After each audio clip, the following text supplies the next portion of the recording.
Hej med alle sammen. Jeg tænkte, det var nemmere lige at sende sådan en video ud til jer. Det er noget værre noget med det her de her tekniske problemer. Vi er meget afhængige af kommunens system. Skolen venter på, at der kommer en løsning. Og indtil videre, så må vi jo prøve at finde nogle midlertidige løsninger. De har så sendt ud, at I skal skrive jeres brugernavn, /sprogcenter.net, og så den der temp-kode. Det er meget vigtigt, at I ikke bruger kursistnummeret. Det er kun nogle kursister, men jeres skal ikke bruge det alligevel.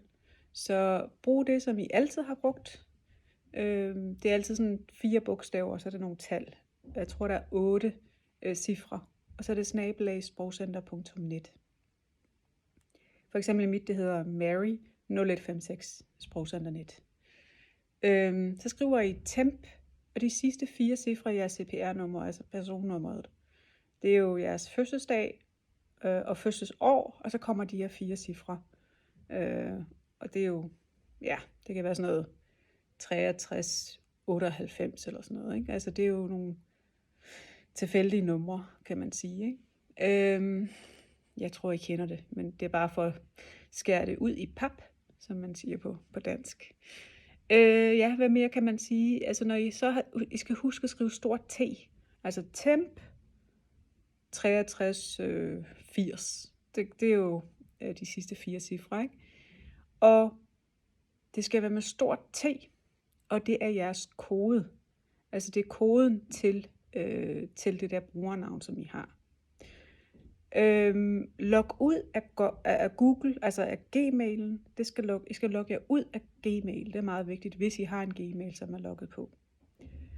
Hvis jeg har prøvet det, og jeg har gjort alt det der, og det stadig ikke virker, så skriv til mig så hurtigt som muligt. Det er så vigtigt, at vi får det fikset inden næste uge, for næste uge, der skal I gerne komme på, og I skal også gerne komme komme til online-mødet. Så hvis ikke det virker, så skriv til mig. Jeg ved, at der er mange af jer, der har skrevet til mig. Det er derfor, jeg tænker, at jeg laver lige den her video, for at være sikker på, at I har fulgt alle skridt. Ja, hvis det ikke virker, så må jeg jo ligesom tage den derfra, og så sender jeg den så videre til teknikeren. Men jeg vil ikke spilde teknikerens tid unødigt, hvis der lige er et eller andet, vi lige mangler at have fikset, eller noget, som jeg ikke har fået fortalt ordentligt. Ja, men altså, jeg er sådan lidt ked af, at alt det her, det sker, især lige før en eksamen, det er et ret uheldigt tidspunkt. Men hvad skal man gøre? Der er ikke så meget at gøre ved det, vel? Hvis det stadig ikke virker i næste uge, så foreslår jeg, at vi alligevel ses. Det bliver lidt besværligt, men jeg kan på en eller anden måde prøve at sende et Google Meet-link til jeres private mails, og så på en eller anden måde komme ind og se, hvordan det fungerer. Det synes jeg, vi kan prøve at se om det ikke går. Ja, yeah. Ellers så håber jeg, at I har det godt, eller at I har I er kommet ovenpå efter sådan en eksamen også, ikke? Og har fået lidt mere ro på, men lige om lidt, så får I sikkert jeres mundtlige emner, så vi håber, at I kan komme på før da. Men helt sikkert, at der er online-møde i næste uge, selvom I ikke kan komme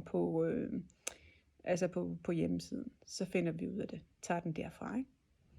Det er super. Vi ses. Hej.